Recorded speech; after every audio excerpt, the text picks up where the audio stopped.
Welcome to Sweet Life Beat Life. We hope this video helps.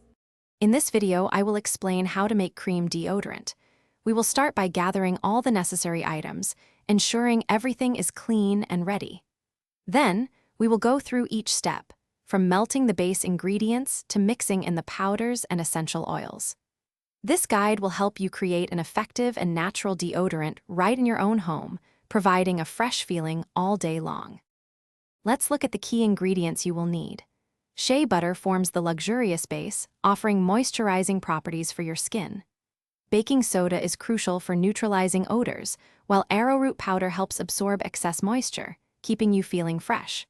Finally, essential oils, such as lavender or tea tree, provide a delightful fragrance and can offer additional skin benefits.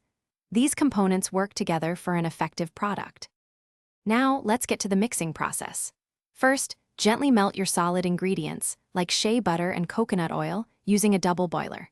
Once melted, remove from heat and gradually whisk in your dry powders, such as baking soda and arrowroot powder, until smooth. Allow the mixture to cool slightly before adding about 20 to 30 drops of your chosen essential oils. Finally, pour the liquid into clean jars or containers. Proper storage ensures your deodorant lasts. Keep your finished cream deodorant in airtight containers in a cool, dry place, away from direct sunlight, to maintain its consistency and effectiveness.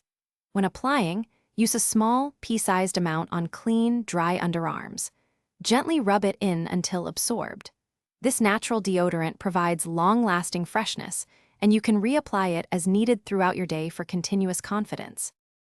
Thanks for watching. Consider subscribing if we helped you.